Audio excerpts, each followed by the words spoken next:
What up, world? Welcome to a new episode of the BrandonJaneauShow. As you know, I am Brandon Janeau, and like always on all podcast platforms everywhere, BrandonJaneauShow. Social media has changed, so let me tell you how this is about to work. BrandonJaneauShow um is still the Facebook. It is the BrandonJaneau Show on Facebook, and it's still BrandonJaneau Show on TikTok. It's all together. But on Instagram and Threads, it is Brandon Janeau, just Brandon Janeau. Um, so yeah, I hope you guys enjoy this episode, and of course, YouTube channel is Brandon Janeau Show. Go comment. I do comment back, man. I hope you guys enjoy this episode. Uh, this is wrestling life slash point of view of random shit. I'm putting two of my podcast series together for just this one night because there's some topics I want to talk about that I haven't gotten a chance to talk about. So I might do this a little bit more often. Might not be point of view random shit, but this is more fun for me to do point of view random shit than to do a complete another deep dive. But yeah, so a couple topics I want to talk about. A couple things that's going on. First thing is not on the page, but I want to talk about it, and that is Odyssey Jones. Odyssey Jones, wrestler, who's been kind of in a storyline with the New Day versus the Final Testament. They just put him on TV, and yesterday he got removed from the WWE active page, and people were like, "What the fuck is going on?" And today we find out that he got fired. Reportedly, um, because of domestic violence. That's what they are saying. He's been accused of domestic violence, um, and he is no longer in the WWE. Um, there is nothing I can really say about this. I don't really know, about the situation. I'm not like, you know, what I would say is this: uh, he fucked up his opportunity, man, and that's just plain those. But again, here's the thing: he fucked up his opportunity. He did this. I don't feel sympathy for a person that had this shit in their hands and they fumbled their own bag. That's their fuck up. That's what you do. You fuck that up. That's not anybody's fault but yours. I don't feel sorry for you. Not even in the slightest. You just got on TV. Literally this last month. You finally got on TV after what 2, 3 years of people teasing, talking about you, making memes. Where the fuck are you? Where you gonna be at? Like you've been in catering.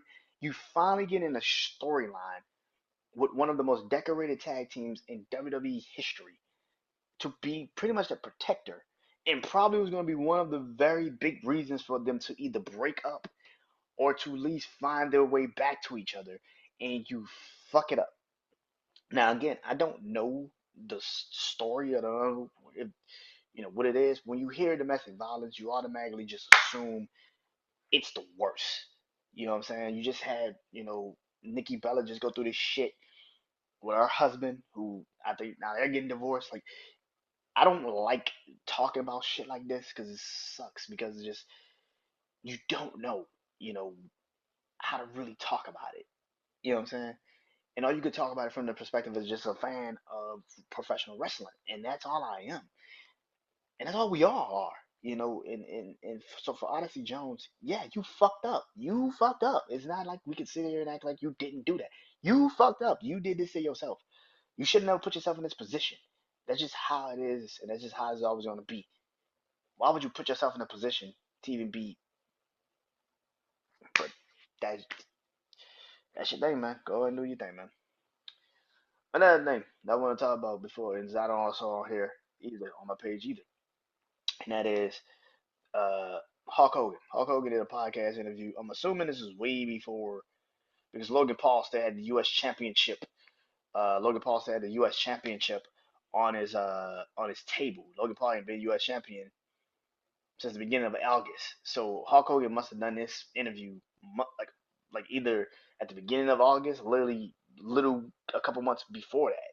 So Hulk Hogan Ben had done his interview, and Logan Paul I mean, they do have times where they still have the, a title that they had won or something. But this looked like the U.S. title that's used on TV. So I think that is why I say this interview had to be done months ago, a month ago or so. But Logan Paul does this interview with Hulk Hogan, and Hulk Hogan, you know, Hulk Hogan says this says, yeah, he's been saying some crazy outlandish shit recently, and but people have forgiven Chris Benoit. Huh? I'm sorry, what? What did you just say? Now, if you don't know who Chris Benoit is, Chris Benoit was one of the most gifted wrestlers in the business.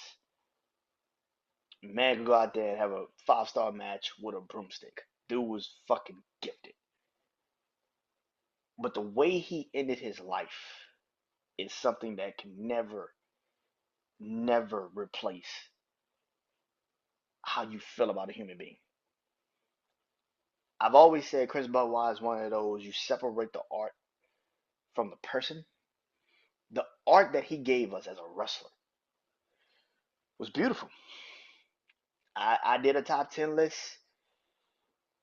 of my favorite wrestlers. He's on a list. I'm not gonna sit up here and lie. It's on my YouTube channel. I did a top 10 list of my favorite wrestlers, and he's on my list. And I said, separate the art from the person. Chris Benoit as a wrestler, one of the greatest to ever do it. I will never sit up here and lie. One of the if you saw him wrestle at that time period of life, the man was fucking gifted beyond comprehension. Man was a fucking amazing fucking wrestler. But the man himself, that was the wrestler. The man himself, the way he chose to end his life and the life of his wife and son. I'm sorry. I can never, as a man, I can't give you that. So when you sit there and say, "Oh man, people forgive Chris Benoit," who the fuck forgive Chris Benoit? Who the fuck? Yo, they just did a whole program with Randy Orton about 20 years ago. I won a World Heavyweight Championship, and now 20 years later, I'm gonna get that my first title that I ever won, my first ever World Heavyweight Championship. I'm gonna get that back. Did they ever mention who he beat to be the World Heavyweight Champion that night? No, they did not. You know why? Because the man he beat was Chris Benoit. The fuck are you talking about? And again, like I said, this might have been months ago when he did this interview. I'm I'm assuming might have been months ago. But at the end of the day, man, when you say some outlandish shit like that, how do you not question a man's morals? How do you not question a man's morals? Paul Heyman is how I feel about Chris Benoit. If you ever seen Paul Heyman speak on Chris Benoit, um, speak on Chris Benoit, uh, Paul Heyman got heckled when he was doing something. I think he was doing like a podcast, and he got heckled. And the man was like, "Who keeps screaming, my boy? Chris Benoit's my boy." He said, "Listen, man, as a wrestler, one of the most gifted performers I've ever seen in my life. As a man, I will never forgive him for what the fuck he did to his family." And that's how I feel. That's how a lot of wrestling fans feel. As a man, y'all will never forgive him for that shit. The way he took his family out, man, that's some cowardly pussy ass shit. I don't care what you say. That's some bitch shit, bro. Like, you don't know, man. You don't do no shit like that. Gifted or not, as a wrestler, that shit is hard to just be like, yo. You know what I'm saying? So for Hulk Hogan to say some stupid ass shit like that on a podcast tells me how fucked up you are. Like, you had to mention a man that literally killed off his family, bro. Like, No, bro. Like we not about to, no. What the what? You had to mention the man that offed his family, bro? No, bro. And then himself, like, bro, no, man. Was he man enough to deal with the consequences of his actions? The fuck you talking about? Nah, man. Nah, man. Nah, man. So now let's get into these. This shit just keep getting darker. So Vince McMahon, this shit keeps getting fucking darker. Vince McMahon, um, documentary is officially announced. Now, this documentary at one point wasn't happening, now it is happening, and now it's gonna be happening in January. It's coming in 2025. Uh, Kind of funny that it's going to be on Netflix because Netflix, of course, everybody knows Netflix is now the new home for WWE Raw, and that will be debuting January 6th on Netflix. Um, so it's officially announced that it's going to be a documentary on Vince McMahon. Now, at first, it was Vince was helping the documentary.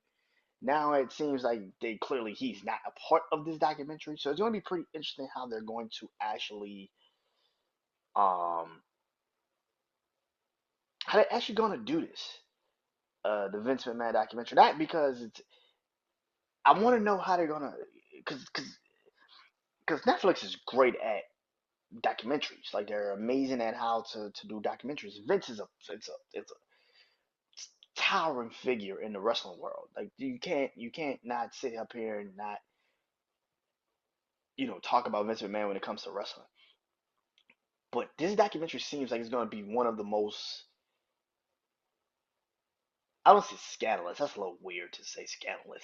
But it's going to be one of those documentaries that you're definitely going to watch and say, man, we already heard some of these stories. Some of the private shit Vince did. What is going to happen when we actually hear the actual stories? Like, what are they going to dig up in this documentary that we don't know? It's crazy to sit there and say, what the fuck are they going to dig up that we don't know? Vince didn't barely gave a fuck when he was on TV. Like, so behind the scenes, to hear some of the stories that's coming out behind the scenes, it's wild, man. It's wild. So yeah, this is going to be an interest. I don't say interesting, but it's going to be damn sure intriguing. It's going to be an intriguing documentary to see. In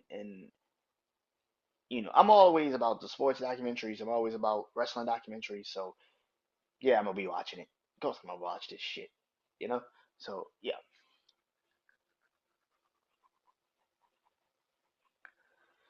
Now let's actually get into some wrestling. God Almighty, let's get into some wrestling. Um, I want to talk about this. I have a massive problem, and I have a massive problem. So this weekend is all out. AEW pay per view all out, and I think they've already announced what 3 matches. Three? I know two. I know of two, and that's Swerve. That's Swerve and Adam Heyman Page. We're fighting in a steel cage, and then I know of Brian Danielson and Jack Perry. They're gonna be fighting for the AEW World Championship. They announced another match. I can't remember which one. It was another match. I can't remember which one. I know it wasn't a tag team match. It was another match. I can't remember. Oh, MJF and Daniel Garcia. That's the other one. I'm gonna watch it Sunday after football's over, of course. Oh, it's Saturday. I think it's Saturday. They ain't stupid to put it up against the fucking NFL. That's just plain old dumb. Um, but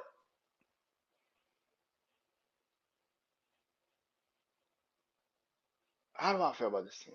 How about AEW? The reason why I got a problem with AEW is there's two problems that I have. One, three, really. They're all in the same storyline, and that is Why the fuck did you take the belt off Swerve? Just for you to have a match with Swerve and Adam Heyman Page with nothing on the line. And it's gonna go into what I want to talk about later on, which is gonna be CM Punk and Drew McIntyre. But see, the thing about the CM Punk and Drew McIntyre match is that rivalry, and I talk about that a little bit, but I'm gonna speak on it in this sense. It started as a blood feud.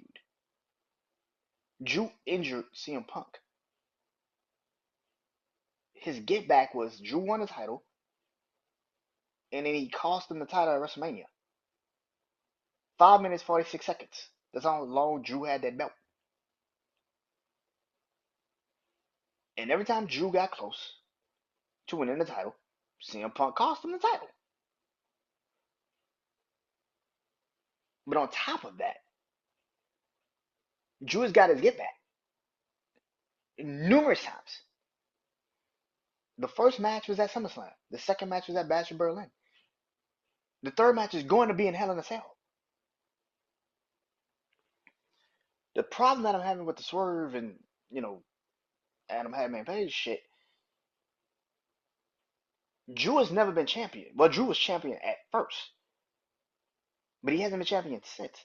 Swerve has been champion the entire time. The reason why you had him fight Adam Hangman Page was to get him prepared to be the champion. And then he was champion. And then he lost the fucking belt because of Adam Hangman Page. What I'm saying is one rivalry don't need a belt. The other rivalry kind of doesn't make any sense no more if it isn't for the belt. Like I'm sorry, it don't make sense. I don't know people that's gonna sit there and say, well, Brandon, yes it does. No, it doesn't. Swerve has been champion for the longest, and Adam Hangman Page comes back, and then he cost him the belt because he didn't win the Casino Gauntlet. I mean, yeah, the Casino Gauntlet match. The fuck? Like, no, they don't.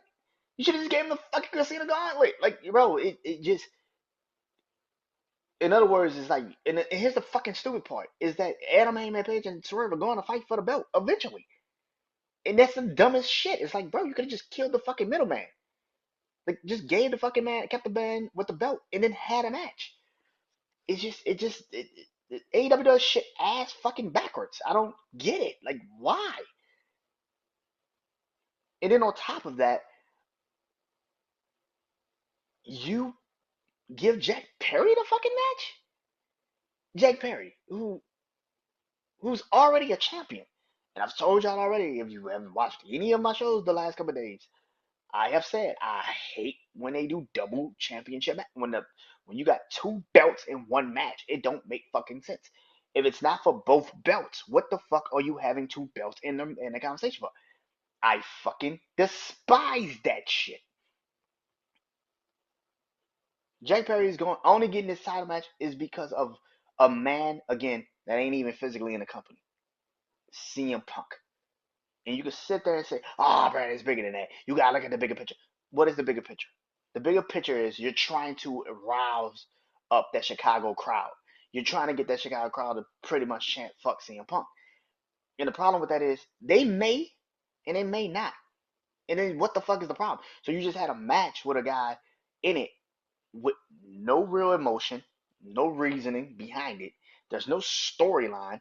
You just threw this shit together, and and that's the thing. Like you're only doing it to try to piss off Chicago. What if they don't give a fuck? What if they see through it? What if they see through it? What if they don't give a fuck?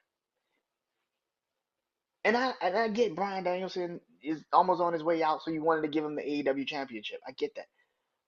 But this goes into me feeling like, bro, when Adam Hangman Page had the belt, when Daniel Bryan first came into the company and he went heel, you should have just gave him the fucking belt then. I just don't get it. I don't understand it. I'm sorry, I don't understand. Oh, and also Will Ospreay and Pac is also fighting at All In. So you got what 4 matches at all out? 4. That's great. But it's just like that's another thing. Why is Will Ospreay and Ricochet already seeing each other?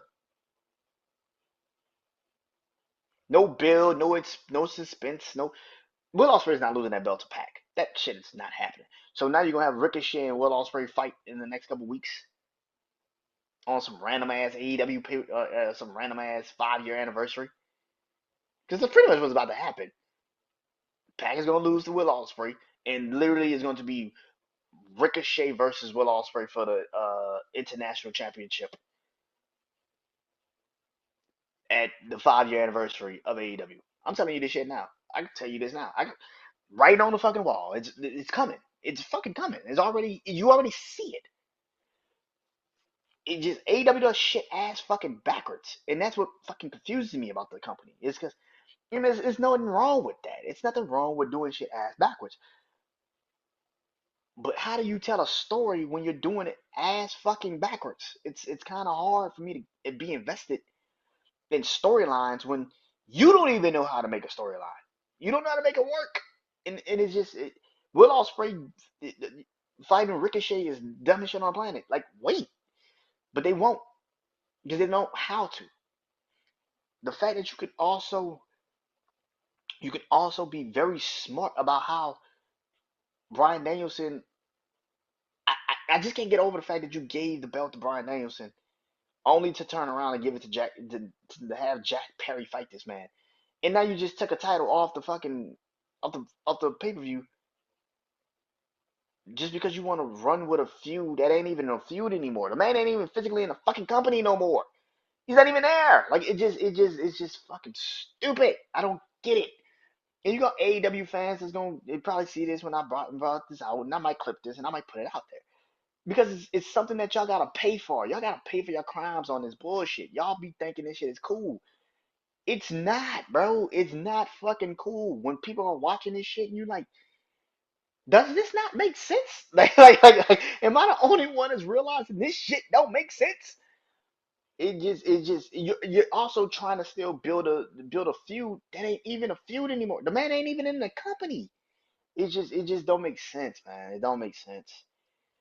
I like AEW. I just want it to fucking succeed. And at the end of the day, man, it's not succeeding because it's not fucking trying. Oh my god, it's so fucking bad, man. So fucking bad. Speaking of AEW, Cody Rhodes. I said this Saturday after Bash in Berlin, and I'm gonna say it again. I don't know what you do with Cody. What you need to do with Cody is take him the fuck out that bloodline storyline. I am sick and fucking tired of Cody being in that bloodline storyline. I'm sick of it. I am so fucking sick of this shit. Cody won the belt, and ever since then, it's been him and Solo now. Solo's not a worthy fucking heel and challenger to Cody. Nobody believes Solo is ever going to beat him and take the belt from him. That's never going to happen. At the end of the day, Cody's storyline problem is very simple. You don't have a heel. And yeah, it could be Randy Orton. And that would actually induce a storyline because we would actually give a fuck about that storyline. But y'all now having Solo be him and Cody now again having another conversation and all this other bullshit. Cody at the SummerSlam said it perfectly. You ain't done shit to get a rematch.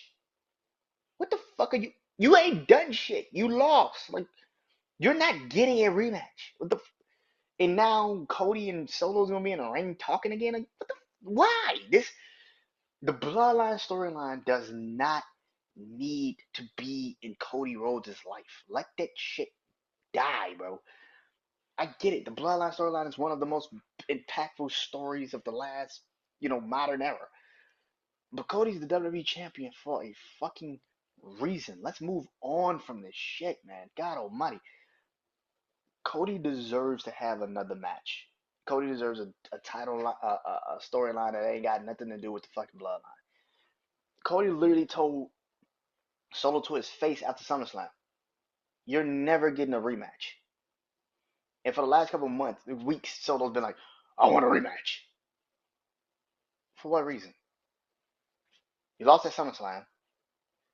You haven't really even wrestled the last couple of weeks. Like, what fucking reason? Why? Why? I I know what it's going to, and this is the thing about the situation. I know where it's about to head, which is Jimmy Uso's coming back Friday, which is going to create a whole nother problem for the bloodline, and that's cool. Jimmy Uso's coming back. They're gonna fight at. I actually think it's gonna be Jacob Fatu that's gonna fight Jimmy Uso and not Solo. And Roman and Paul Heyman is gonna come back that first episode on Friday Night SmackDown on the USA. Jimmy and Jacob are going to fight one on one, and then Roman and Paul Heyman are gonna come back that night, and it's all gonna lead to Roman and Jimmy versus Jacob and Solo at Bad Blood. Excuse me, which is going to lead to Jay getting back into the Bloodline storyline. Jay is going to join the Bloodline storyline that night. And you know how he's going to do it? Because he's going to see Jimmy. And Jimmy and him are going to make up and say, listen, I know we've been going through a lot, but a lot has changed in the last couple months. I got attacked. I've been out for months. You've been checking on me. Like you still my twin. You still my brother. I love you. And that's what's going to open up to Jay. Because Jay's not beating Braun Breaker. That shit ain't happening. Jay's going to win the tournament. Jay's going to win the tournament just to go to Bad Blood. Just to further that story. Nothing more, nothing less. But if you think Jimmy and Jay is gonna beat Braun Breaker, you're fucking delusional. Braun just won the belt at SummerSlam. His second title defense, he's gonna lose to Jey Uso? Come on now. And the next night, when they do get to Monday Night Raw, they're gonna fight again. And the Bloodline's gonna cost him the belt. And Jay is going to go to SmackDown. And that is how Jay goes back into SmackDown and get that Bloodline storyline. I know. We're finally getting Jay and Rhea. We're gonna have them for a couple more weeks. Great.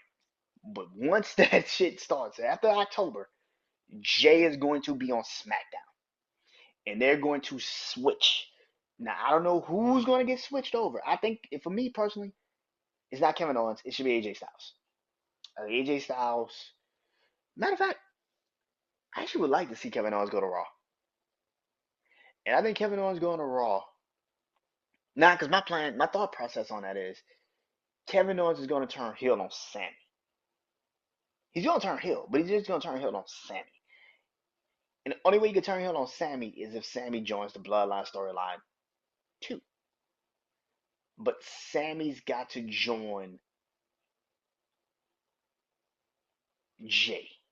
And we saw Kevin Owens have a complete and utter fucking crash out when he heard Roman was possibly going to get a title match again. And he said, what the fuck? Go open the door. Go in the damn locker room and find someone. Because anybody could be better than Roman Reigns right now for a title match. That is what's going to crash him the fuck out. If Sami Zayn, his best friend, the person he literally tried to steer away from the bloodline the first time, goes back into this shit, oh yeah. Oh, it's over. Kevin Owens is going to fucking lose it. He going to turn on Sami. But the only way he can do that is if he stays on SmackDown.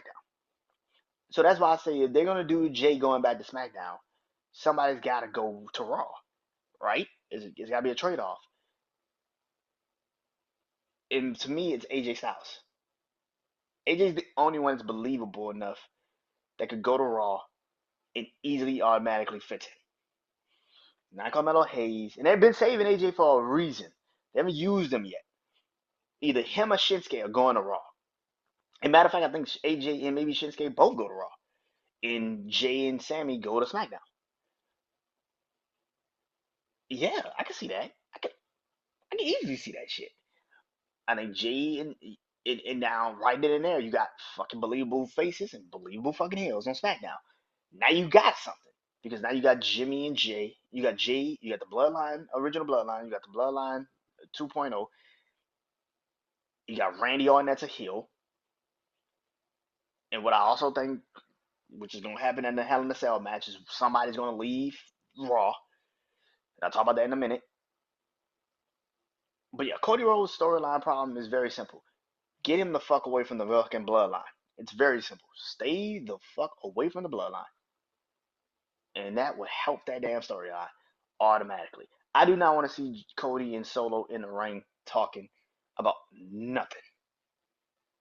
Jimmy going one on one with Jacob, season premiere of SmackDown.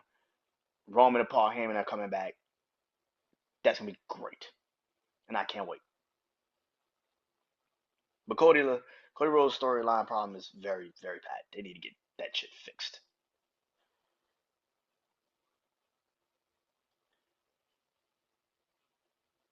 The next, speaking of champion, Gunther.